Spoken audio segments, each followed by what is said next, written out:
डीसा airfield का निर्माण भी देश की सुरक्षा और उस क्षेत्र के विकास के लिए एक महत्वपूर्ण उपलब्धि है। डीसा अंतर्राष्ट्रीय सीमा से केवल 130 किलोमीटर दूर है।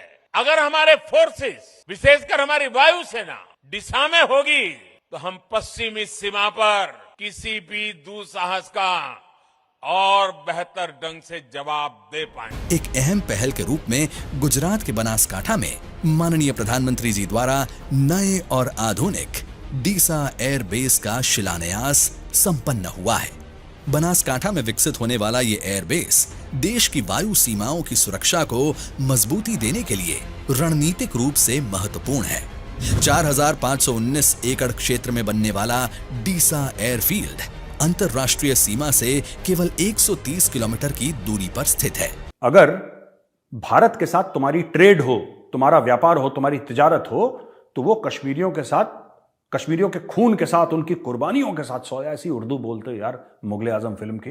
तुम भारत के साथ क्रिकेट खेलोगे और उसके पैसे कमाओगे, जो तुम्हारे अब्बू ने कभी नहीं देखे इतने पैसे, वो तुम कमाओगे पाकिस्तान में। एड का पैसा आएगा। इंडियन क्रिकेट टीम का मतलब है कि पूरी वर्ल्ड की क्रिकेट आ गई वहां पे, क्योंकि बाकी सब तो टीम्स ऐसी हैं। पैसा तो बीसीसीआई देती है, असली पैसा बीसीसीआई कमा रही है। तो अब एक बात बताओ, अब कश्मीरियों के खून के साथ सौदा नहीं है।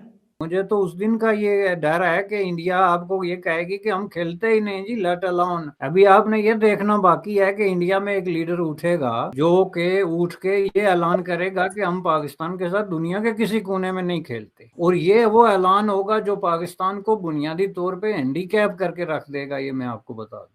स्वात में जो इस वक्त सूरत हाल है उस पर एक ब्रीफिंग दी गई है। अच्छा। और उसमें प्राइम मिनिस्टर को बताया गया है कि हमारे एवरेज आपके 35 लोग हर माह में शहीद हो रहे हैं। पाकिस्तान की न्यूक्लियर असासों का क्या होगा?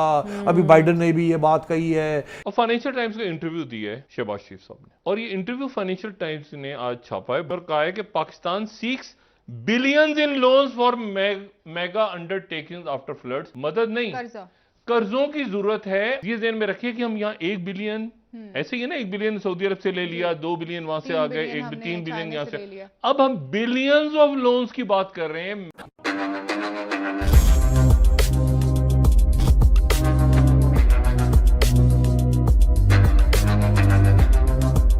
दोस्तों, आप सब तो जान चुके होंगे कि भारत पाकिस्तान में 2023 का एशिया कप खेलने से मना कर दिया है, जिससे पाकिस्तान मीडिया और पूरा पाकिस्तान में मातम मन रहा है। लेकिन तब क्या हुआ था पाकिस्तान को, जब पाकिस्तान के अवाम खुद ये कह रहे थे कि उन्हें भारत के साथ ट्रेड करना चाहिए, तब तो इमरान खान और पूरा पाकिस्तान मीडिया का कहना था कि भारत के साथ ट्रेड करना कश्मीरियों के साथ गद्दारी होगी और ऐसा पाकिस्तान कभी नहीं करेगा। और अब पाकिस्तान भारत के साथ क्रिकेट के मैच खेलने के लिए मरा जा रहा है, क्योंकि भारत के साथ क्रिकेट मैच खेलने पर पाकिस्तान को करोड़ों डॉलर मिलेंगे, और जहां डॉलर की बात हुई वहां पाकिस्तान दिखाई तो देगा ही। और दोस्तों, दूसरी तरफ भारत गुजरात के डीसा रीजन में एक बहुत बड़ा एयरपोर्ट बनाने जा रहा है, जिसे पाकिस्तान की पूरी एयरफोर्स को चेकमेट किया जा सकता है। और दोस्तों, इसका कंस्ट्रक्शन इसी साल शुरू हो जाएगी और ये पूरी तरह से तैयार होकर 2024 तक हमारे एयरफोर्स इंडिया बेक कर लेगी। तो चलिए दोस्तों, इस पर पाकिस्तानी मीडिया का रिएक्शन देखते हैं। जो भी पाकिस्तानी वीडियो देख रहा है, यार मैं तुमसे एक बात पूछना चाहता हूं। जब लोगों ने बोला पाकिस्तान के अंदर ही कि भारत के साथ ट्रेड करो, भारत के साथ तिजारत करो, भारत के साथ व्यापार करो, तब तुम लोगों ने क्या बोला कि नहीं, ये कश्मीरियों के खून के साथ सौदा होगा। ये लंबे लंबे झूठे डायलॉग, मक्कारों वाले डायलॉग मारे थे कि नहीं मारे थे कि ये कश्मीरियों के खून के साथ सौदा नहीं है। ये सौदा नहीं है कश्मीरियों के खून के साथ।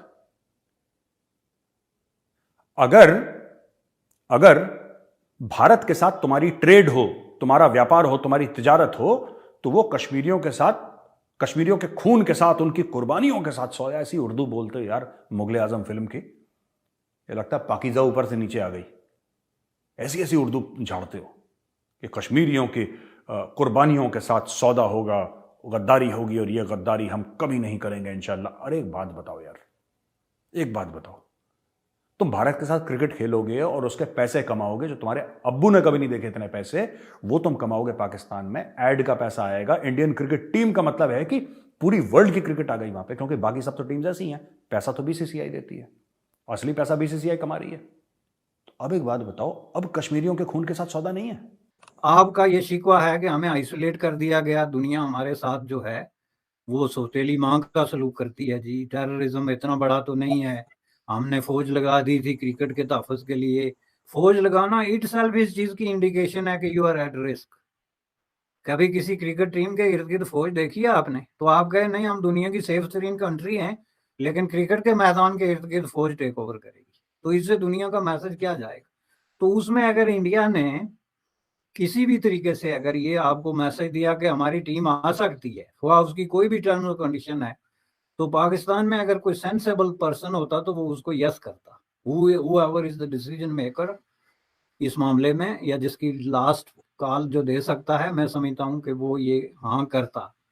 चूंकि जाहिर है ये तरीका जो है, इससे आपकी एक गुड विल जो है वो शो होती है, लेकिन इससे जो ये चीजें कर देना कि नहीं जी इसकी ये शर्त है, इसकी वो शर्त है, इसका मतलब ये है कि यू आर नॉट रेडी।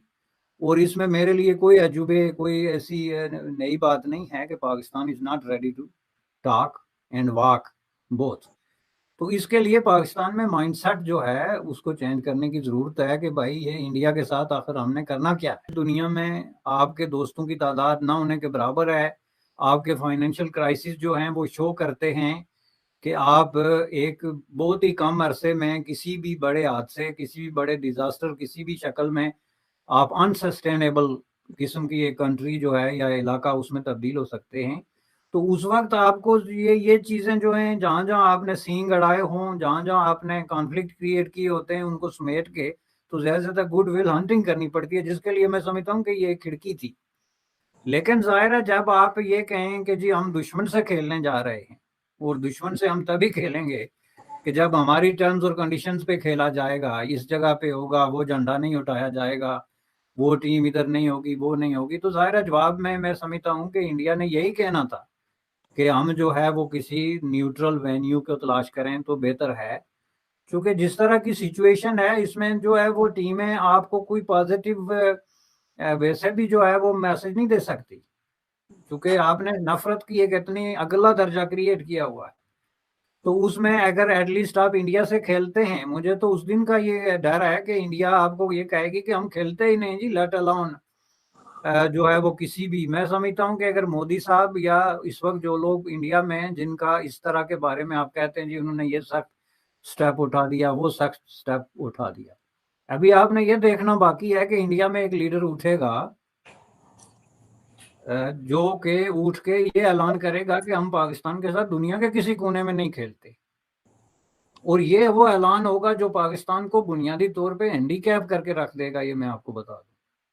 क्योंकि पाकिस्तान की जो इंटरनेशनल जो प्रेजेंस है और जो गुडविल है इस वक्त, वो बहुत ज्यादा जो है ऑलरेडी बहुत ज्यादा शेकी ग्राउंड्स पे है। तो उसमें अगर इंडिया जैसा एक मजबूत मुल्क जिसका एक इस वक्त जो है इंटरनेशनल एरिना में एक क्रेडिबल किस्म की जो है वो स्पेस मौजूद है, वो अगर इस तरह की लॉबिंग करे तो ये कोई मुश्किल काम नहीं है। तो इसलिए जनाब आपको ये अपॉर्चुनिटी जो है मैं समझता हूँ कि इससे फायदा उठाना जाना चाहिए था।